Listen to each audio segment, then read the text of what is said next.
तो हम शुरू करते हैं। तो आज हमारा जो विशेष टॉपिक है जिस पे हम चर्चा करने वाले हैं नवदीप के विषय में। अभी जैसा कि आप लोग जानते हैं, बहुत सारे भक्त लोग जानते हैं, बहुत सारे नहीं जानते कि ये नवदीप की क्या महिमा है। बहुत सारे भक्त लोग नवदीप के विषय में जानते हैं, बहुत सारे लोगों को ये बड़ा बड़ा नया टॉपिक है कि नवदीप धाम है क्या। ये जो नवदीप धाम है इसको बोला गया है गुप्त वृंदावन धाम। ठीक है, सभी लोग ध्यान से श्रवण करना। इसको बोला गया गुप्त वृंदावन धाम। ये गुप्त वृंदावन है। जैसे कि हम लोग जाते हैं अभी मथुरा मंडल के अंदर गोवर्धन, मथुरा, वृंदावन, बरसाना, नंदगांव इत्यादि हम लोग जाते हैं ना। ठीक इसी प्रकार एक स्थान है जिसको बोला गया गुप्त वृंदावन। इस वृंदावन के विषय में हर कोई नहीं जानता है ना। तो कैसा है ये नवदीप धाम और कैसी इसकी महिमा है, और बताया गया कि कलयुग में कि जो भी इसके विषय में हर कोई नहीं जान पाएगा, जो भगवान के भक्त हैं वही इस स्थान की महिमा को जान पाएंगे। और ये इतना अत्यंत पवित्र स्थान है, इतना मनोरम स्थान है, और इसकी इतनी महिमा है कि श्रवण करने से ही कहते हैं उसका फल हमें प्राप्त हो जाता है। और जो अभी हम लोग जानते हैं कि जो अभी समय है तो बोला गया है फाल्गुन मास। ये फाल्गुन मास में ही इसकी कथा सुनने की बड़ी महिमा है। बताया गया कि संसार में बहुत सारे कार्य हैं, संसार में बहुत सारे कार्य, लेकिन सबसे कठिन कार्य क्या है इसके विषय में श्रवण करेंगे अभी कि सबसे अत्यंत कठिन कार्य क्या है। तो एक बार भगवान विचार कर रहे थे, और भगवान मन में विचार कर रहे हैं कि भैया ये संसार में क्या है, बहुत ज्यादा लोग दुखी हैं, सब लोग क्या है भवरोग से पीड़ित है। तो भवरोग है क्या, तो हम लोग बार बार श्रवण करते हैं कि भवरोग भवरोग भवरोग, कि हम लोग क्या भवरोग से पीड़ित है, संसार में बहुत सारे दुख है, कष्ट है, लेकिन ये भवरोग में हम लोग फंसे हुए। तो ये भवरोग है क्या, तो भवरोग बताया गया है कि आत्मज्ञान ना होना, इसी को भवरोग बोला गया है। कि मैं शरीर हूँ, है ना, मैं शरीर हूँ, ये मेरा है, ये घर मेरा है, मैं और मेरा, ये अहंकार ही क्या है भवरोग को बताया गया। ये हर युग में था। जब तक हमारे अंदर ये रहेगा ना कि भव रोग, कि हम क्या है शरीर है, तब तक हम क्या है इस भवसागर से पार नहीं हो सकते। ये भवसागर यही है। पर हम बार बार हम भगवान से, गुरुदेव से प्रार्थना करते हैं, है मेरी नाव भंवर डोले, मुझे पार लगा देना, है ना, हम इस भवसागर में फंसे हुए, प्रभु हमें बचाओ, हमें निकालो। हमारी प्रार्थना यही होती है, लेकिन हमें ये नहीं पता कि भवसागर है क्या। भवसागर का अर्थ है कि हमें आत्मज्ञान नहीं है। हमें अभी तक यही लगता है कि हम क्या है, ये शरीर है, हमारे सारी क्रियाएं जो भी होती है सब किससे रिलेटेड है, सब शरीर से रिलेटेड है, कि हम शरीर है। जब ये हमारा अहंकार मिट जाएगा ना कि हम शरीर नहीं है, हम क्या है एक आत्मा है, जब हमें ये वास्तविक ज्ञान हो जाएगा तब जाके क्या होगा, हमारा ये भवरोग दूर होगा। ये हर युग में था, ऐसा नहीं कि कलयुग में ही था। हर युग में, चाहे सतयुग हो, त्रेता युग हो, द्वापर हो, कलयुग हो, हर युग में ये भवरोग था। लेकिन भैया इसकी दवाई क्या है, इसकी दवाई भी तो होगी, हर रोग की एक दवाई होती है। तो इस जो भवरोग है इसकी क्या दवाई है, तो बताया गया है कि भगवान बता रहे कृते यत धारितो विष्णु त्रेतायाम जजतो मखे द्वापरे परिचर्याम कलो तदहरि कीर्तनात्। हर युग में भगवान को प्राप्त करने की अलग अलग विधि बताई गई। हर युग में जो सबसे पहला युग आया था सतयुग, उसमें भगवान को प्राप्त करने के लिए लोग क्या करते थे, कठोर कठोर तपस्या किया करते थे। कोई हिमालय में चला गया, कोई पानी के अंदर चला गया, कोई पेड़ की खोर में बैठ गया, कोई अंगूठे में खड़े होके कर रहा है, कोई एक पाँव में तपस्या कर रहा है, कोई उल्टा होकर तपस्या कर रहा है, कोई पेड़ पे लटक के तपस्या कर रहा है, कोई बिना खाए तपस्या कर रहा है। तब जाके कठोर तपस्या कर करके तब जाके भगवत प्राप्ति होती थी। तो उस समय क्या था, ये विधि थी।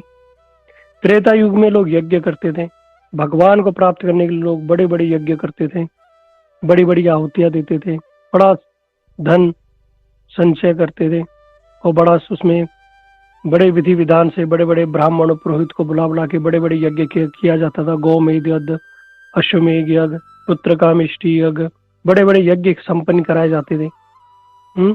फिर उसके बाद तब जाके कहीं जाके भगवत प्राप्ति होती थी।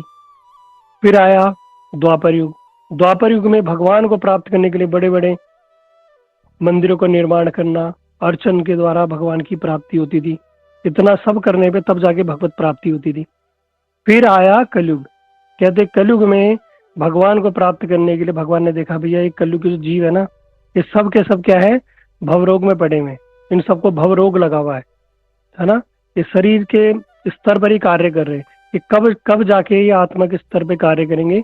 इसलिए भगवान ने क्या किया, भवरोग की जो दवाई कलयुग में वो क्या बनाया, 3 दवाइयां दी। पहला है धाम, नाम और रूप। ठीक है, ध्यान से समझना।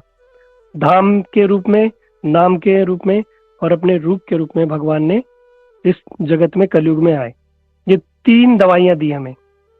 पहला है कि धाम, भगवान धाम के रूप में है। किस धाम के रूप में है, ये नवदीप धाम के रूप में है। ये जो नवदीप स्थान है ये कहाँ है, ये बताया गया पूर्व बंगाल में। ये पूर्व बंगाल में एक स्थान है। इसके विषय में हमारे शास्त्रों में भी बताया, इसलिए हमारे भक्ति विनोद ठाकुर जी बता रहे कि 14 भुवन है। 14 भुवन में जो बताया गया पृथ्वी सबसे श्रेष्ठ है। पृथ्वी में जो सबसे सर्वश्रेष्ठ स्थान है उसका बताया गया जम्बू द्वीप, और जम्बू द्वीप में भी जो सबसे सर्वश्रेष्ठ स्थान है उसको बताया गया भारतवर्ष, और भारतवर्ष में भी जो सबसे सर्वश्रेष्ठ स्थान है वो है पूर्व बंगाल, और उस पूर्व बंगाल में भी जो सबसे श्रेष्ठ स्थान है वो है नदिया जिला, और उस नदिया जिला में भी सबसे सर्वश्रेष्ठ स्थान है वो है नवदीप धाम, जिसके अंदर है अंतरदीप, और अंतरदीप के भी अंदर है योग पीठ। उसी योग पीठ में स्वयं भगवान कृष्ण सची माता के गर्भ का आश्रय करके इस संसार में प्रकट हुए। ये कौन है, श्री कृष्ण चैतन्य, राधा कृष्ण नहीं अन्य। ये चैतन्य महाप्रभु कौन है, यही राधा कृष्ण के रूप में इस कलयुग में अवतरित हुए। ठीक है, स्वयं भगवान कृष्ण राधा रानी का भाव लेकर नवदीप में, जो अंतरदीप एक स्थान है वहां योग पीठ में, वहां पर सची माता के गर्भ से भगवान यहाँ प्रकट हुए। इसलिए बताया गया ये जो स्थान है बड़ा ही अत्यंत पवित्र स्थान है, इसलिए नवदीप धाम की बड़ी महिमा है। इसलिए भगवान ने क्या किया, जीवों पे कल्याण करने के लिए भगवान धाम के रूप में आए। फिर आए नाम के रूप में। कौन सा नाम, हर युग में भगवान को प्राप्त करने के लिए अलग अलग मंत्र होते थे, लेकिन कलयुग में क्या है, कलो तद हरि कीर्तनाथ, एकमात्र भगवान का जो नाम है हरि कीर्तन। कौन सा, हरे कृष्ण कृष्ण कृष्ण हरे हरे, हरे राम राम राम हरे हरे।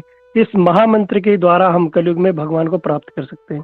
कोई अगर सोचे मैं ये मंत्र कर लूंगा, मैं वो मंत्र कर लूंगा, मैं देवी का मंत्र कर लूंगा, मैं शिव जी का मंत्र कर लूंगा, मैं ऐसा कर लूंगा, ठीक है, मंत्र करने में कोई दोष नहीं है, उसका फल मिलेगा। लेकिन जो कलयुग में जो उद्धार होगा, जो कल्याण के लिए जो मंत्र बताया गया है वो क्या है, हरे कृष्ण महामंत्र। अन्य अन्य मंत्रों से हमें सिद्धि हो सकती है, वस्तु प्राप्ति हो सकती है, लेकिन भगवत प्राप्ति नहीं होगी, है ना। वो उससे वही प्राप्ति होगी। जैसे आप लोगों के पास एटीएम कार्ड है, आप एटीएम कार्ड लेके बैंक जब जाओगे एटीएम में, और जितना अमाउंट आप दबाओगे कि मुझे 1000 निकालना है, 2000 निकालना है, वो उतना ही पैसा निकलेगा, लेकिन तब निकलेगा जब आपके अकाउंट में उतना पैसा हो, है ना। अगर आपके अकाउंट में 20,000 रुपये, आप एटीएम में गए और आपने एटीएम में पिन डाला और आपके 20,000 रुपये निकल आएंगे, क्योंकि आपने 20,000 की डिमांड की। अगर आपके अकाउंट में 20,000 है ही नहीं और आप 40,000 रुपये डाल रहे हो, क्या निकलेंगे, नहीं निकलेंगे, है ना। इसी प्रकार क्या है, भगवान इस युग में हर चीज के अलग अलग मंत्र है ना। देखा, आप लोग देखोगे कुछ लोग भूत भगाते हैं, भूत भगाने के अलग मंत्र हैं।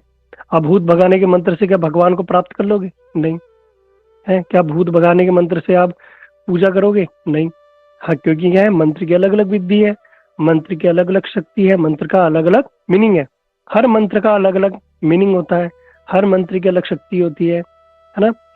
अभी मंत्र तो ऐसे ऐसे प्रभावशाली होते हैं कि अभी क्या है, धीरे धीरे मंत्रों का प्रभाव खत्म हो गया है। पहले तो ऐसे ऐसे मंत्र होते थे, अगर किसी को सांप डस ले तो मंत्र पढ़ के वहां पर कपड़े में लपेट के कुछ पत्थर रख के और मंत्र पढ़ा जाता था। और मंत्र पढ़ने से क्या होता था, जो सांप ने डसा है उसका विष समाप्त हो जाता था। इतने प्रभावशाली मंत्र होते थे। मंत्रों में बड़ी शक्ति होती थी। मंत्रों में ऐसी शक्ति होती थी, आज भी कुछ स्थानों में यज्ञ करने जाते हैं तो यज्ञ में क्या करते हैं, मंत्र की आहुति देते हैं, और मंत्र बोलने मात्र से ही यज्ञ में अग्नि जल जाती है ना। मंत्र पढ़ने से ही क्या होता है, कोई सम्मोहित हो जाता है। मंत्र पढ़ने से ही हम क्या कर सकते हैं, किसी को वशीकरण कर सकते हैं। ये मंत्रों में बड़ी शक्ति है। लेकिन धीरे धीरे धीरे जैसे जैसे कलयुग बढ़ेगा मंत्रों की शक्ति समाप्त हो जाएगी, लेकिन जैसे जैसे कलयुग बढ़ेगा लेकिन महामंत्र की जो शक्ति है ना वो कभी समाप्त नहीं होगी, क्योंकि वो विशेष स्पेशल किसके लिए, कलयुग के लिए। ये कलयुग के लिए ही महामंत्र दिया गया। इसलिए भगवान ने क्या किया, हम जैसे बद्ध जीवों पे कृपा करने के लिए, हम जैसे जो जगत के जीव है जो भव रोग में फंसे हैं उनका कल्याण करने के लिए भगवान ने क्या किया, अपने आप को नाम के रूप में हम लोगों के सामने अवतरित हुए। तीसरा है रूप। भगवान स्वयं एक रूप लेके आए। किस रूप में आए, गौरांग महाप्रभु, चैतन्य महाप्रभु के रूप में इस कलयुग में आए। जैसा कि हम लोग जानते हैं सतयुग में भगवान आए नरसिंह रूप में, वराह रूप में, त्रेता युग में राम जी के रूप में आए, है ना, और द्वापर युग में कृष्ण के रूप में आए। ठीक इसी प्रकार भगवान कृष्ण कलयुग में किसके रूप में आए, चैतन्य महाप्रभु या गौरांग महाप्रभु के रूप में वो आए। लेकिन ये बात हर कोई नहीं जानता, क्योंकि भगवान के जो भक्त है विशेष बात वही जानते हैं, और इसका प्रमाण शास्त्रों में है ना, इसका प्रमाण शास्त्रों में है। इसलिए भगवान जब आए तो भगवान कैसे आते, अकेले नहीं आते, अपने परिकरों के साथ आते हैं। स्व परिकर स्वधाम सह अवतारी। भगवान जब आते हैं अपने परिकरों के साथ और अपने धाम के साथ आते हैं, है ना। जब भगवान राम आए तो उनका कौन सा धाम था, सांकेत धाम था। जब कृष्ण आए तो उनका क्या था, ये मथुरा वृंदावन उनका धाम था। जब महाप्रभु आए तो उनका कौन सा धाम था, उनका धाम था ये नवदीप धाम। अभी नवदीप धाम कैसे नाम पड़ा और ये नवदीप की क्या महिमा है, इसको श्रवण करना। श्रवण करने से ही कहते हैं कि नवदीप धाम की महिमा श्रवण करने से, पढ़ने से ही 100 गुना फल प्राप्त हो जाता है। अभी हम में से बहुत सारे लोग नवदीप परिक्रमा में नहीं जा पाएंगे। हर वर्ष ये परिक्रमा होती है, और अभी हो सकता है हम में से कुछ लोग जा भी रहे हो, और हो सकता है कि हम में से कुछ लोग ना भी जा पाए। तो अब भैया हमारा कल्याण कैसे होगा, हम तो इस जगत में पड़े हुए, इस भवसागर में पड़े हुए, तो हमारा कैसे उद्धार होगा। तो बताया गया कि जो भी नवदीप धाम महिमा पढ़ेगा, स्वयं भक्ति विनोद ठाकुर जी बोल रहे हैं, जो भी इस नवदीप धाम को महिमा को पढ़ेगा, श्रवण करेगा, कहेगा, उसको इस नवदीप धाम का 100 गुना फल प्राप्त होगा। तो अब बड़े सौभाग्यशाली हैं, इस श्रवण मात्र से ही हमें इसका 100 गुना फल प्राप्त हो जाएगा। तो ऐसी नवदीप धाम की महिमा है। अरे नवदीप धाम है क्या, ये कैसे इसका नाम पड़ा, है ना। तो भगवान कहते हैं इस जगत में सबसे कठिन कार्य क्या है, सबसे कठिन कार्य है अधर्म को दूर करना। सबसे कठिन कार्य इस जगत में जो अधर्म है उसे दूर करना और धर्म की स्थापना करना है। धर्म स्थापना है संभवा भी युगे युगे। भगवान आते हैं, क्या करते हैं, अधर्म का नाश करते हैं और धर्म की स्थापना करते हैं। आप सभी लोग जानते हो, लेकिन किसी को सुधारना ये सबसे कठिन कार्य है। आप लोग देखना, छोटा बच्चा है उसे समझा लो, वो नहीं समझे, थप्पड़ लगा दोगे तो बड़ा आसान है। कोई बच्चा अगर गलती कर रहा है उसके 2 चांटे लगा दो, वो तो बड़ा आसान है, लेकिन उसको समझाना सबसे कठिन कार्य है। समझाना कि बेटा ऐसे नहीं करते, नहीं करते, समझेगा वो, लेकिन कई समय बाद, कुछ समय लगेगा लेकिन समझेगा, है ना। लेकिन बच्चे को समझाना बड़ा कठिन है, लेकिन मारना बड़ा आसान है। 2 चांटे लगा दिए 2 मिनट में, समय नहीं लगा। ठीक इसी प्रकार कि भगवान स्वयं कह रहे हैं कि सबसे कठिन कार्य क्या है भैया इस संसार में, किसी को सुधारना, किसी की पाप वृत्ति को सुधारना। हम लोगों के अंदर बड़े काम, क्रोध, लोभ, मोह, माया, ईर्ष्या, द्वेष बड़ा भरा पड़ा है। भगवान चाहते हैं कि भैया मैं क्या करूं, इन सब का नाश कर दूं, है ना। आप लोग देखोगे हर युग में भगवान आए। अब भगवान ने क्या किया, असुरों का वध किया। सतयुग में किसका वध किया, हिरण्यकशिपु, हिरण्याक्ष। पहले उनको बहुत समझाया कि भैया ऐसा मत करो, मत करो, मत करो, समझाया भगवान ने खूब। नहीं माने तो भगवान ने क्या किया, मार दिया, काट। भगवान त्रेता युग में आए, राम में, जब उन्होंने बड़े बड़े असुरों का वध किया, यहाँ तक के बड़े जो ब्राह्मण, जो रावण था, बहुत बड़ा ब्राह्मण पुत्र था, उसका ही वध किया भगवान ने, है ना। फिर भगवान कृष्ण के रूप में आए, कृष्ण के रूप में भी आए, उन्होंने क्या किया, अगासुर, बकासुर, तृणावत, है, यहाँ तक कि पूतना, स्त्री तक का वध कर दिया भगवान ने। कहते मारना बड़ा आसान है, लेकिन भगवान ने सबका तो वध किया। लेकिन जब गौरांग महाप्रभु यानी चैतन्य महाप्रभु जब कलयुग में आए, तब उन्होंने किसी को नहीं मारा। उन्होंने क्या किया कि किसी को मारा नहीं, लेकिन उसके अंदर की जो पाप वृत्ति है उसको ही मार दिया। जो पाप वृत्ति है हमारे अंदर, जो पाप करने की वृत्ति है, जो हम लोग पाप कर रहे हैं, उसको ही भगवान ने मार दिया। लेकिन भगवान ने क्या किया, जो असुरों को नहीं मारा, लेकिन असुरों के अंदर जो पाप वृत्ति है, जो गलत कार्य करना चाह रहे हैं ना, उसको ही मार दिया। तो ये सबसे बड़ा कार्य भगवान ने किया, सबसे बड़ा कार्य किया भगवान ने इस जगत में। कि अभी हम देखते हैं, किसी को हम मार तो देंगे, पीट तो देंगे, लेकिन किसी को सुधारना बहुत बड़ा ही बड़ा दुर्लभ, बड़ा ही दुर्गम कार्य है। इसी प्रकार भगवान ने बहुत सारे भक्त थे महाप्रभु के समय में, जो भगवान के बड़े विरुद्ध हुए। चांद का जी है, वो आए, उन्होंने भगवान का, भक्तों का मृदंग तोड़ दिया है। रामचंद्र खान और गोपाल चौपाल और बहुत सारे भक्त ऐसे थे, जगाई मदाई। लेकिन भगवान ने क्या किया, सब पे कृपा की, मारा किसी को नहीं, लेकिन उनके हृदय के अंदर से जो पाप वृत्ति थी उसे ही नष्ट कर दिया, है ना। और क्या किया, सबको प्रेम दान दिया। सबसे इंपॉर्टेंट क्या दिया, प्रेम दान दिया। अब एक बात इसमें अब चलो आप लोग समझना, जब भगवान नरसिंह रूप में आए, या राम जी के रूप में आए, या कृष्ण के रूप में आए, तो भगवान ने क्या किया, सबका संहार किया, सब असुरों को मारा। लेकिन महाप्रभु जी ऐसे थे, जब आए उन्होंने किसी को मारा नहीं, सबको प्रेम दान दिया और सबके हृदय में भक्ति का संचार किया और पाप वृत्ति को ही नष्ट कर दिया। क्यों किया, क्योंकि जो भगवान आए थे ना, वो अकेले नहीं आए थे, किसके साथ आए थे, राधा रानी के भाव के साथ आए थे। तो राधा रानी क्या है, ये प्रेम की वर्षा करती है राधे राधे राधे बरसाने वाली राधे। कि राधा रानी क्या करती है, प्रेम की वर्षा करती है ना। वही राधा रानी महाप्रभु के साथ कहाँ आई, इस नवदीप धाम में। और भगवान ने क्या किया, सबको प्रेम दान किया। प्रेम दान किया सबको भक्त बनाया। और कैसा प्रेम दान किया, जैसे आप लोग कहीं जाओ और कहीं भी खीर बट रही है, और सब लोग क्या कर रहे हैं, अपने घर से बर्तन लेके आए हैं, और आपके पास बर्तन नहीं है, तो आप खीर कैसे लोगे, खीर गर्मा गर्म है, अब खीर खानी भी है, अब कैसे खाएं। सब लोग तो अपने घर से कोई कटोरी लाया है, कोई प्लेट लाया, कोई थाली लाया, कोई डोंगा लाया, कुछ लाया है, लेकिन हम तो कुछ लाए नहीं भैया। तो भगवान इतने दयालु कि जिसपे पात्र भी नहीं था उसको पात्र भी प्रदान किया।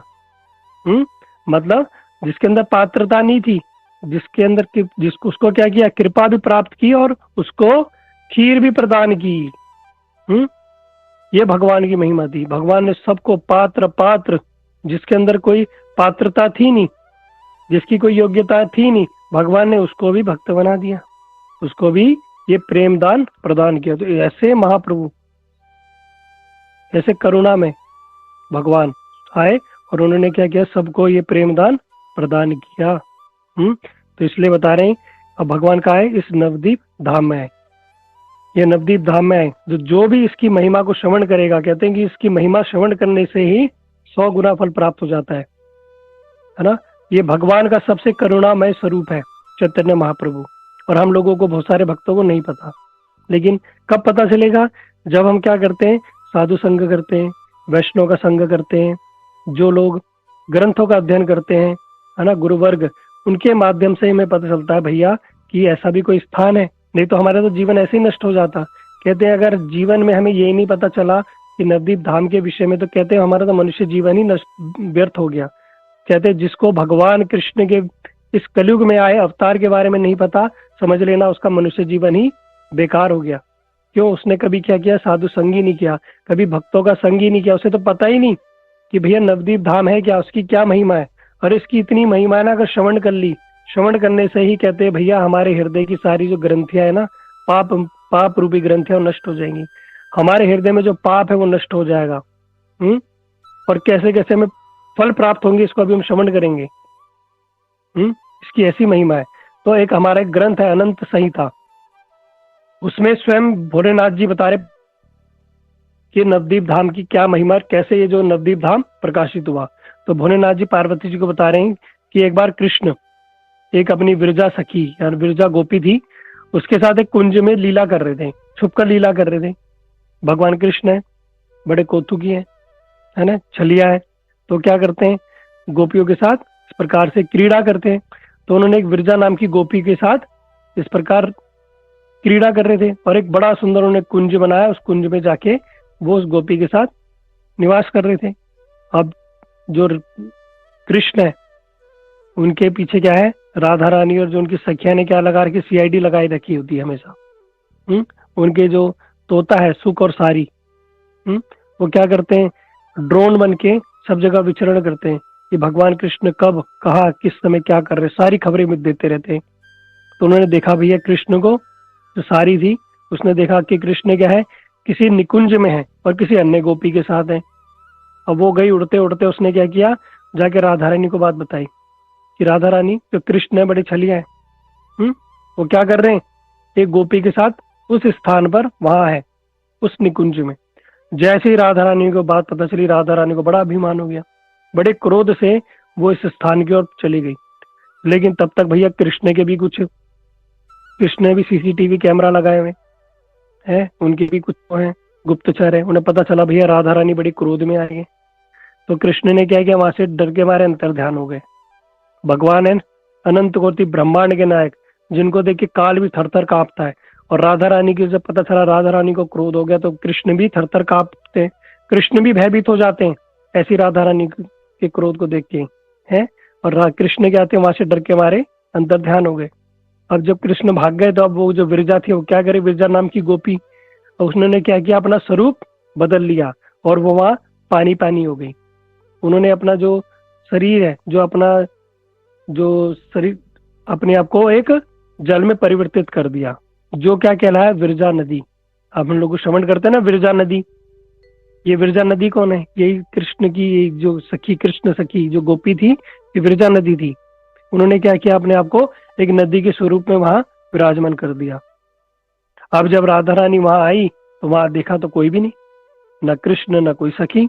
लेकिन खबर तो पक्की है भैया, है जो गुप्तचर से जो खबर मिली है, जो सीआईडी से जो खबर मिली है, वो तो पक्की है कि कृष्ण जो थे एक सखी के साथ, एक गोपी के साथ वहां पर विराजमान थे। लेकिन देखा तो कि ना वहां कृष्ण ना वह सखी। लेकिन राधा रानी वहां कुछ उनको चिन्ह पता चल गए कि हाँ कृष्ण यहाँ थे। कृष्ण की सुगंध, कृष्ण के चरणों की छाप, कृष्ण की पुष्पमाला की गंध, सब कुछ वहां विराजमान थी। तो राधा रानी समझ गई कि कृष्ण यहाँ थे, जो मेरे को खबर मिली है सीआईडी से वो बिल्कुल सही है। तो राधा रानी सोचने लगी कि मैं ऐसा क्या करूं कि कृष्ण क्या करें, कभी मुझे छोड़ के ना जाएं, वो क्या करें, हमेशा मुझसे आकर्षित रहें, कभी मुझे छोड़ के ना जाए। तो क्या करूं मैं। तो ये सोच के जो राधा रानी थी वो अपनी गोपियों के साथ वहां बैठ गई और चिंतन करने लगी कि अब हम क्या करें, कि कृष्ण को हम कैसे आकर्षित करें और क्या करा जाए। तो सभी सखियों ने मिलकर और राधा रानी ने मिलकर क्या किया, बड़ा सुंदर एक दीप निर्माण किया। एक दीप मतलब एक स्थान बनाया। वो स्थान कहाँ बनाया, गंगा जी और यमुना जी के तट पे एक बड़ा सुंदर उन्होंने एक स्थान बनाया। उस स्थान में बड़े सुंदर सुंदर पर्वत, बड़े सुंदर सुंदर वृक्ष, बड़े सुंदर सुंदर लताएं, पुष्प, फल, वृक्ष, वातावरण, सुगंधित वायु, मतलब इतना सुंदर उन्होंने एक मनोरम स्थान बनाया कि उस स्थान इतना सुंदर था, उसकी शोभा देख के भगवान कृष्ण स्वयं ही आकर्षित हो गए। इतना सुंदर उन्होंने स्थान बनाया राधा रानी और उनकी सखियों ने, बड़ा सुंदर, गंगा जी के तट पे और वहां पे यमुना जी विराजमान, बड़ी सुंदर स्थान बनाया। और जब ऐसा स्थान देखा भगवान कृष्ण ने, तो कृष्ण भगवान मोहित हो गए और दौड़ते उस स्थान में आ गए और राधा रानी को बोला कि राधे राधे, तुम मेरी बड़ी प्रिय हो। भगवान कृष्ण कह रहे राधा रानी को, तुम मेरी अत्यंत प्रिय हो, मैं अपने से भी इतना प्रेम नहीं करता जितना तुमसे प्रेम करता हूँ। और जो तुमने जो स्थान बनाया ना, ये जो नया, ये जो दीप तुमने बनाया, जो नया स्थान बनाया, ये बिल्कुल वृंदावन जैसा है। ये जो दीप तुमने बनाया, नया दीप है ना, ये मुझे बड़ा ही अत्यंत प्रिय है। और ये तुमने बनाया है तो ये मेरा बड़ा ही प्रिय है। और आज से ये मेरा धाम कहलाएगा, यही मेरा धाम कहलाएगा। और मैं यहाँ पर अपनी लीलाएं संपादित करूंगा। ये मुझे बड़ा प्रिय है, जैसी मुझे प्रिय आप हो वैसे ही ये धाम, नवदीप मतलब नया दीप है ना, नया दीप, ये मुझे अत्यंत प्रिय है। तो मैं क्या करूंगा, इस स्थान में ये मेरा प्रिय रहेगा, मैं इस स्थान पर ही विराजमान रहूंगा। तो वहां पर ये वो जो स्थान है ये वहां प्रकाशित हुआ। ये राधा रानी ही द्वारा बनाया गया स्थान है। और ये बताया गया अभिन्न वृंदावन धाम। अभिन्न वृंद, जैसे आप लोग देखो जाते होंगे कि जो मथुरा है, मथुरा मंडल के अंदर ये 16 कोस का वृंदावन है। मथुरा मंडल जो है वो बहुत बड़ा है, 84 कोस की परिक्रमा होती है मथुरा मंडल, आप लोग जानते हैं ना 84 कोस परिक्रमा। उसके अंदर जो 16 कोस का है वृंदावन है। ठीक इसी प्रकार ये क्या है, गौर मंडल है।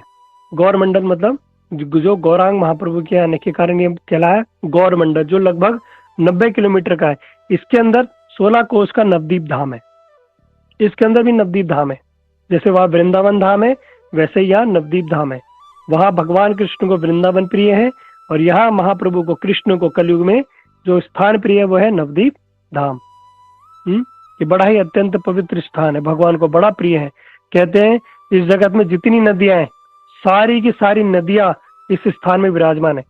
सारी की सारी नदियां, गंगा जमुना सरस्वती गोदावरी नर्मदे सिंधु कावेरी, सारी की सारी नदियां यहाँ विराजमान है। 16 प्रमुख नदियां, कुछ प्रकट रूप में है, कुछ गुप्त रूप में है। और कहते हैं 7 पवित्र स्थान, जो 7 पुरिया है, मथुरा, द्वारका, अयोध्या, काशी, कांची, अवंती, ये सारे के सारे स्थान यहाँ विराजमान है। सारे के सारे नवद्वीप में विराजमान है। कहते हर युग में यहाँ भगवान आए थे। सत्ययुग में यहाँ नरसिंह देव आए थे, नरसिंह पल्ली के स्थान है। त्रेता युग में वहां राम जी आए थे मोद्रुम द्वीप में। द्वापर में स्वयं भगवान कृष्ण समुद्रगढ़ एक स्थान है, वहां आए थे। और कलयुग में तो स्वयं भगवान ही वहां उपस्थित हो गए हैं। कहते हैं सारे के सारे जो भगवान के मूल अवतार हैं, स्वयं भगवान भी इसी स्थान पर आविर्भूत हुए। ये इतना अत्यंत पवित्र स्थान है ये नवदीप धाम। तो भगवान कहते हैं ये मेरे को अत्यंत प्रिय है। और कहते हैं कि जो भी इस नवदीप धाम के विषय में श्रवण करता है, कहते हैं उसको भी नवदीप धाम आने का फल प्राप्त होता है। और कैसा इसका सौभाग्य है, कहते हैं कि भैया हे नवदीप भाई जहार वसती, बड़े भाग्यवान से ही लभे कृष्ण रति। जो भी भगवान, जो भी इस नवदीप धाम में वास करता है, कहते हैं बड़ा सौभाग्यशाली, उसे भगवान कृष्ण की प्राप्ति होती है। ये भगवान की प्राप्ति हो जाती है ये नवदीप धाम में वास करने से। और जो नवदीप धाम जाता है, कहते हैं नवदीपे जेबा कबू कबू करे गमन, सर्व अपराध मुक्त है सही जन। जो भी व्यक्ति नवदीप धाम जाता है, कहते हैं सब अपराधों से मुक्त हो जाता है। सारे अपराध, कहते हैं हम लोगों का क्या है, बहुत ना कहीं कुछ ना कुछ अपराध होते रहते हैं, है ना, पाप अपराध हम लोगों से होते रहते हैं। कहते हैं जो भी व्यक्ति नवदीप जाता है, कहता है वो सारे के सारे पापों से मुक्त हो जाता है।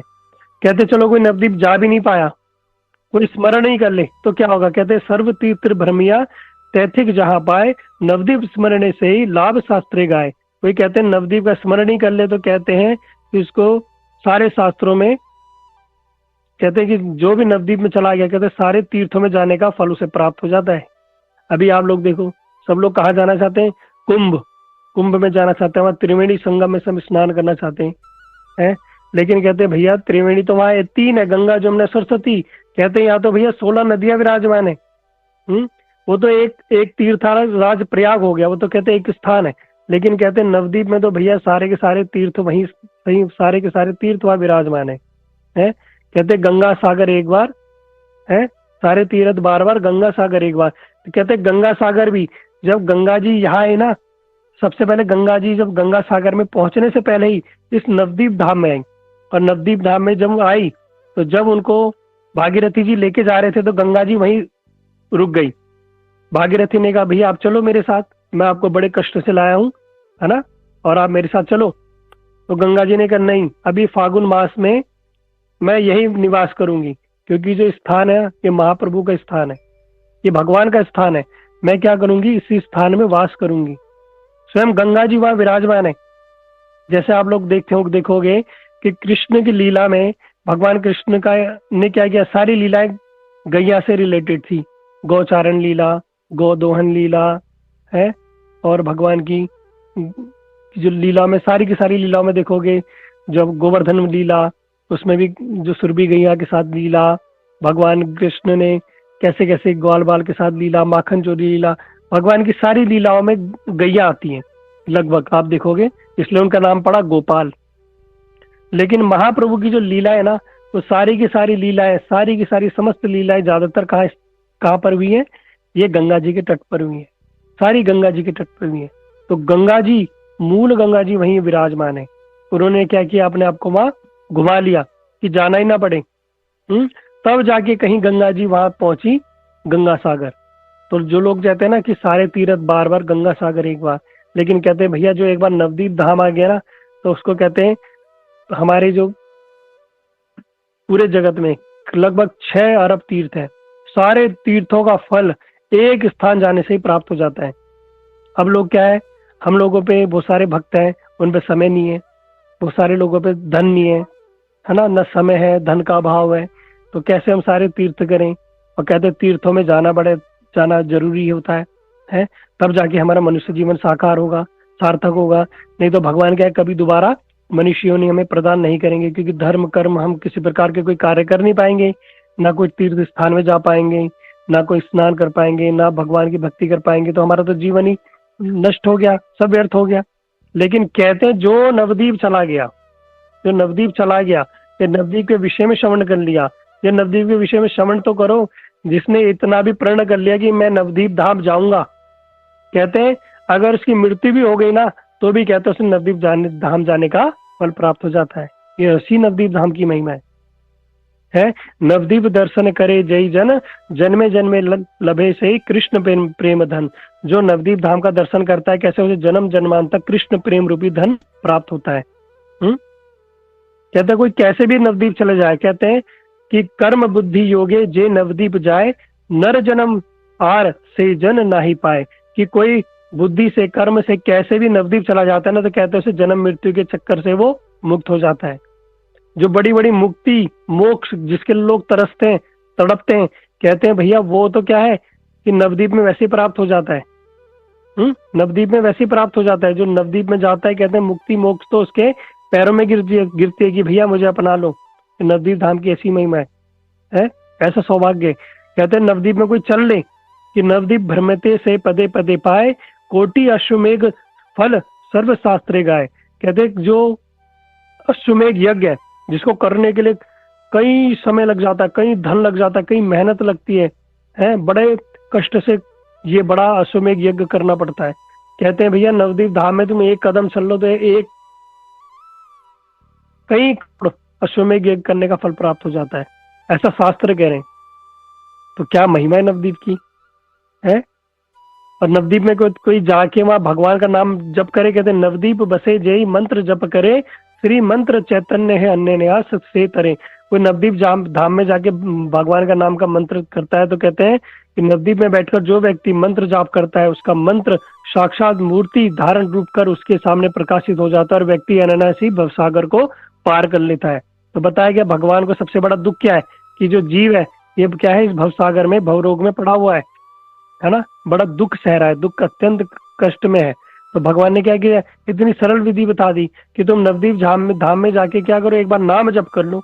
नाम जप करने से क्या है, तुम इस भवसागर से पार हो जाओगे। और कोई व्यक्ति कहते हैं तीर्थ में गया और वहां 3 रात्रि रहा, ज्यादा नहीं 3 दिन भी रहा, कहते हैं अन्य तीर्थे योगे 10 वर्षे लबे जाया, नवदीपे 3 रात्रे साधी नहीं पाए ताहा। कि कोई भी अगर तीर्थों में, कहते हैं कि जो योगी 10 वर्षों में प्राप्त करता है, अन्य अन्य तीर्थों में जो बड़े योगी जो होते हैं, योगी क्या करते हैं 10 वर्षों में जो प्राप्त करते हैं, कहते हैं नवदीप धाम में वो 3 रात वास करने पे ही वो फल प्राप्त हो जाता है। बड़े बड़े योगी तपस्वियों को 10-10 साल तक तपस्या करनी पड़ती है, बड़ा कठोर उनको वो पालन करना पड़ता है, तब जाके उनको किसी प्रकार की सिद्धि प्राप्त होती है। जो फल प्राप्त होता है ना, कोई व्यक्ति गया और कुछ नहीं किया, नवदीप में जाके 3 दिन जाके सो गया, बस कहते वो फल उसको कहाँ प्राप्त हो जाता है, नवदीप धाम में वास करने से है। और तो और अन्य तीर्थे ब्रह्मे ज्ञाने जयी मुक्ति है, नवदीपे भागीरथे स्नान तिन्ने घटे।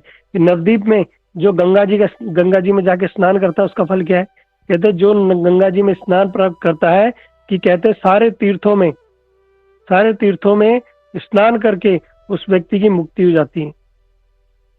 उस व्यक्ति को सहज में मुक्ति प्राप्त हो जाती है। जिस मुक्ति के लिए बड़े बड़े योगी तपस्वी ज्ञानी लोग भटकते हैं ना, वो मुक्ति सहज में ही प्राप्त हो जाती है। कहते नवदीपे शुद्ध भक्त चरणे पड़िया, मुक्ति मुक्ति सदा रहे दासी रूपैया। कहते नवदीप में जो जो लोगों को क्या चाहिए, संसारिक भोग चाहिए। हम लोग जाते हैं ना बड़े बड़े मंदिरों में, ये वस्तु मिल जाए, ऐसा हो जाए, घर में ऐसी वस्तु आ जाए, ये धन प्राप्त हो जाए, बड़ी पोजीशन मिल जाए, बड़ा लाभ हो जाए। कहते हैं ये तो भोग वैसे ही मिल जाएगा, कैसे मिल जाएगा? कहते हैं नवद्वीप में जो जाता है उसको वैसे ही मिल जाता है। वो तो वहां उसकी दासी बन के घूमती है, ये भुक्ति मुक्ति उसकी दासी बन के घूमती है, और जो भक्त लोग हैं उसको स्वीकार नहीं करते। ये ऐसी नवद्वीप धाम की महिमा है। हे न नवद्वीप धाम सर्वधाम सार, कैले तय आश्रय करी जीव है पार। कि नवद्वीप धाम की ऐसी महिमा है, कोई धाम में चला गया है और उसका आश्रय ले लिया, कहते हैं अनायासी संसार में संसार चक्र से पार हो जाता है। ये ऐसी नवद्वीप धाम की महिमा है कि कोई भगवान के धाम में चला गया नवद्वीप में, और वहां जाके उसने वास कर लिया, या यही सोच लिया मैं जाऊंगा, या श्रवण ही कर लिया, तो भी कहते हैं उसका उद्धार हो जाता है, इतना कल्याण हो जाता है। ये ऐसी नवद्वीप धाम की महिमा है। इसलिए आप लोग देखना, जो हमारे गुरुवर्ग है, जो वैष्णव जन है, सारे के सारे ये जो क्या करते हैं, जो अभी आएगा होली के समय में, होली के समय में जो माघ जो ये पूर्णिमा होती है ना, उस समय में सारे के सारे जो लोग हैं वो सब क्या फाल्गुन पूर्णिमा के समय में सभी लोग नवद्वीप चले जाते हैं। 3 महीने पहले ही सारी रिजर्वेशन हो जाती है, सारी टिकट फुल हो जाती है, अभी एक भी टिकट नहीं बची। जैसे ही टिकट खुलती है ना, उसी दिन वेटिंग आ जाती है। इतने भक्त लोग वहां जाते हैं और सब क्या करते हैं, बड़े सरल रूप में सहज रूप में वहां परिक्रमा करते हैं। वहां 9 द्वीप है ना, 9 द्वीप है वहां, हर 9 द्वीप की वहां परिक्रमा होती है। 9 द्वीप क्या है? जो 9 प्रकार की भक्ति बताई गई ना, श्रवणम कीर्तनम विष्णु स्मरणम पाद सेवनम अर्चनम वंदनम दास्य साख्य आत्मनिवेदनम, ये 9 प्रकार की जो भक्तियां हैं, ये 9 प्रकार की भक्तियां 9 प्रकार के द्वीप को इंगित कर, हर एक एक द्वीप एक एक प्रकार की भक्ति है। हमने जीवन में कितने भी प्रकार के अपराध हुए हो, है ना, और धाम में आप जाओगे ना, वृंदावन, अन्य धाम है, काशी मथुरा कांची अवंती, ये कहीं भी जाओगे तो ये धाम अपराध लेते हैं। इनमें जाके अगर आपका अपराध हो गया ना, तो वो आपका अपराध कई गुना बढ़ जाता है। साधारण जगत में अगर आप घर में रह के अपराध कर रहे हो तो वो उतना ही रहेगा, लेकिन धाम में जाके अगर अपराध करोगे तो कई गुना बढ़ जाता है। लेकिन नवद्वीप धाम की ऐसी महिमा है कि जितने भी आपने जीवन भर में अपराध किए हो, आप एक बार नवद्वीप धाम में, कोलद्वीप एक स्थान है, वहां जाओगे ना, वहां जाते ही आपके सारे क्या है, अपराध भंजन, सारे के सारे अपराध आपके नष्ट हो जाएंगे, है, सारे के सारे अपराध धुल जाएंगे। जैसे हम लोग जाते हैं ना गंगा जी में स्नान करने, कि हमारे समस्त जीवन के पाप नष्ट हो जाएंगे, उसी प्रकार हमारे सारे अपराध नष्ट हो जाएंगे। वहां जाने पे हमारा किसी के प्रति, कहीं धाम के प्रति कोई भी अपराध हो, वह नवद्वीप जाने से ही हमारे सारे के सारे अपराध हमारे क्षय हो जाते हैं। ये ऐसी नवद्वीप धाम की महिमा है। इसलिए हमारे गुरुवर कहते थे, भैया कहीं जाओ ना जाओ, ये नवद्वीप जरूर आओ, ये नवद्वीप धाम जरूर आओ। लेकिन हम लोगों को नहीं पता। मैंने देखा कि नवद्वीप के विषय में हर किसी को नहीं पता होता। हमारे कुछ मित्र थे, वो वेस्ट बंगाल से ही थे और उधर ही उनका रहना खाना पीना सब था। लेकिन जब मैंने उन्हें बताया कि मैं हर साल नवद्वीप धाम जाता हूँ, तो उन्हें पता ही नहीं। कहते नवद्वीप वो क्या है? मैंने बताया पूर्व बंगाल में एक स्थान है नदिया जिला। कहते हाँ नदिया जिला सुना है। मैंने कहा उसी नदिया जिला के अंतर्गत ही एक नवद्वीप स्थान आता है। उनको पता ही नहीं, क्योंकि भगवान ने क्या रखा है, गुप्त रखा हुआ है, ये हर कोई नहीं जान पाता। लेकिन जिसपे भगवान की विशेष कृपा होती ना, वही जान पाता है, वही इसके बारे में श्रवण कर पाता है और वही वहां जा पाता है। अगर हमारे मन में इतनी भावना आ गई ना कि मैं कभी नवद्वीप जाऊंगा, बस इतना हमारे अंदर हृदय से हमारी सच्ची भावना ऐसी भी आ गई ना कि मैं नवद्वीप जाऊंगा, तो कहते तो भी हमारा कल्याण हो जाएगा। अगर हम जा पाए नहीं जा पाए तो भी हमारा कल्याण हो जाएगा। इतनी नवद्वीप धाम की महिमा है। ये लगा लो कि ये सबसे बड़ा डिस्काउंट ऑफर है। जैसे डिस्काउंट निकलता है ना, तो ये सबसे बड़ा डिस्काउंट है भक्तों के लिए कि क्या करो, अगर जीवन में कभी कुछ कर नहीं पाए, भक्ति नहीं कर पाए, है ना, भगवान की भक्ति नहीं हो पा रही, वो सारे अपराध हो गए, समझ नहीं आ रहा क्या करें ना क्या करें, क्या करो, कम से कम क्या करो, नवद्वीप धाम का आश्रय ले लो। बस वहां जाके गौरांग महाप्रभु नित्यानंद प्रभु का नाम ले लो, यानी कृष्ण और बलराम का वहां नाम ले लोगे। वो नाम लेने से ही देखना आपका उद्धार हो जाएगा, कल्याण हो जाएगा। ज्यादा मैं कुछ बोलूंगा नहीं, जो लोग वहां गए हैं वो जानते हैं, जो लोग वहां गए हैं वो जानते हैं और वो हर बार जाते हैं और जाना भी चाहिए। हर बार वहां भक्त लोग पहुंच जाते हैं, क्यों? वो जानते हैं इस नाम की, इस धाम की महिमा। ठीक है, तो हम बड़े ही सौभाग्यशाली हैं कि जो व्यक्ति चलो नहीं भी जा पाए, लेकिन भक्ति विनोद ठाकुर जी कहते हैं कम से कम इस धाम की महिमा सुनने से, इस धाम के विषय में श्रवण करने से, इसकी महिमा पढ़ने से, उसको परिक्रमा करने से भी ज्यादा 100 गुना फल प्राप्त हो जाता है। क्यों प्राप्त हो जाता है? क्योंकि जो धाम के जो दर्शन होते हैं ना, वो कभी जड़ नेत्रों से नहीं होते। इस चीज को समझना। हम लोग कहते हैं ना, हम वृंदावन गए थे, हमने बांके बिहारी के दर्शन किए, हम ऐसे गए थे, वैसे गए थे, हमने ये करा वो करा। नहीं, हम कभी अपने जड़ नेत्रों से ठाकुर जी या ठाकुर जी के धाम में प्रवेश नहीं कर सकते, ना ही देख सकते, कभी नहीं देख सकते। लेकिन उनको हम कैसे देख सकते हैं? श्रवण के माध्यम से, कानों के माध्यम से। जो हमने समझा कि भैया इतना अत्यंत पवित्र धाम है, कि राधा रानी को इतना प्रिय है, और भगवान ने बोल दिया कि भैया मेरे को तो राधा रानी जैसे आप प्रिय हो वैसे ही मुझे धाम प्रिय है, और मैं यहीं पे आके अपनी लीला संपादित करूंगा। भगवान स्वयं बोल रहे हैं। और जो भी इस नवदीप धाम का आश्रय लेगा, भगवान कहते हैं मैं उसे आश्रय दूंगा। जो नवदीप धाम में एक दिन भी वास करेगा, भगवान कहते हैं उसको कल्प कोटि मैं अपने धाम में वास दूंगा। जो नवदीप धाम में एक कदम चलेगा, उसको कहते हैं कई अश्वमेघ यज्ञ करने का फल प्राप्त होगा। जो नवदीप धाम में आएगा, उसकी भुक्ति मुक्ति उसके पीछे पड़ेगी। बड़े बड़े तपस्वी ज्ञानी जो जो तप करके, कठोर साधन करके 10 साल में जो प्राप्त नहीं होता था, वो क्या है? सहज में एक दिन नवदीप धाम में, 3 दिन नवदीप धाम में रहने से, सोने से ही प्राप्त हो जाएगा। बताओ, है इतनी नवदीप धाम की महिमा। तो स्वयं कौन बता रहे? भगवान बता रहे। लेकिन किसको बता रहे? भक्तों को। है कि सबसे पहली जो परिक्रमा स्वयं नित्यानंद प्रभु, जिनको बताया खंड गुरु तत्व, है ना, यानी उन्होंने क्या किया? अपने एक शिष्य जीव गोस्वामी को, सबसे पहले जीव गोस्वामी को उस स्थान के दर्शन कराए। मतलब क्या बताया गया कि ये नवदीप धाम की परिक्रमा कब कब करनी चाहिए? गुरु वैष्णव के अनुगत्य में करनी चाहिए।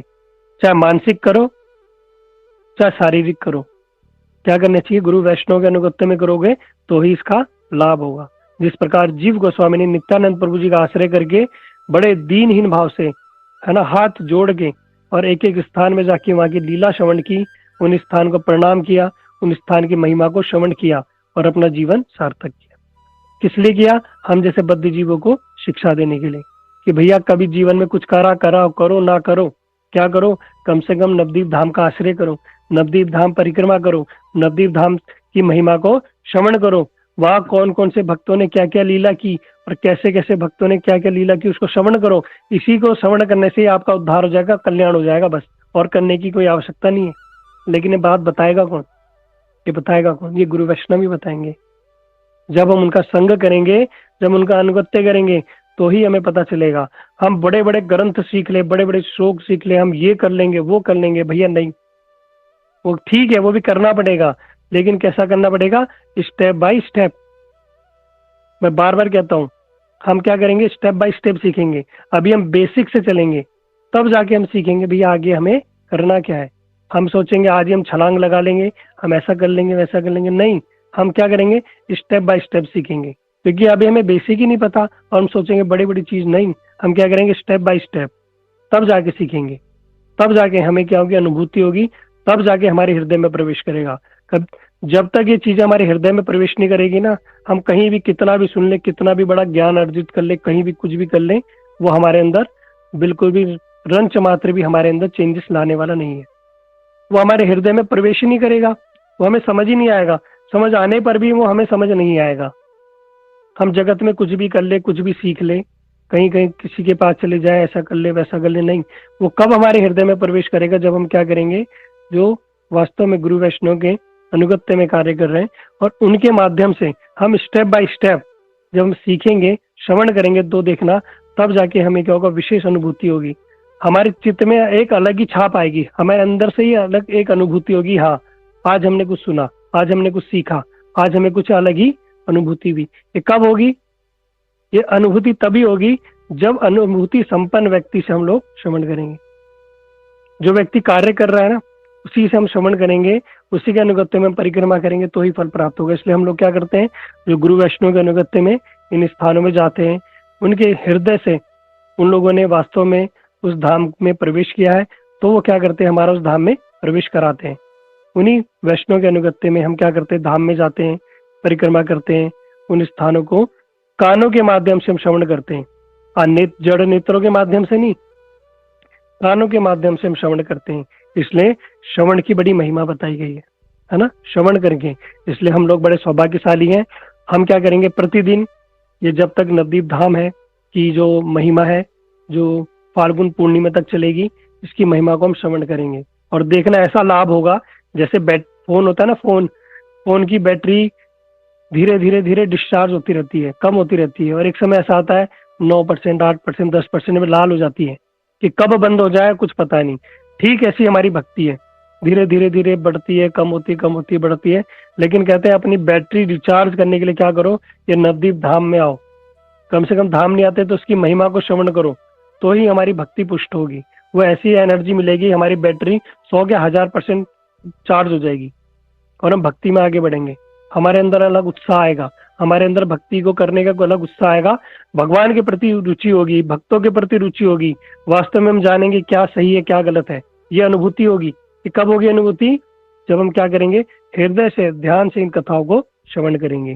ठीक है, तो आज हमने ऊपर ऊपर से हम लोगों ने श्रवण किया कि क्या नवदीप धाम की महिमा है और क्या इसकी विशेष हम लोगों पर विशेष कृपा हुई है कि हम इन कथाओं को हम श्रवण कर पा रहे हैं। ठीक है, तो कल से हम सुनेंगे नवदीप धाम के जो 9 स्थान है उनकी हम कथाएं। हर जो स्थान है, कहाँ पर भगवान ने कौन सी लीलाएं की, उसकी क्या महिमा है, उसको श्रवण करने से हमें क्या फल प्राप्त होगा, वो हम लोग श्रवण करेंगे।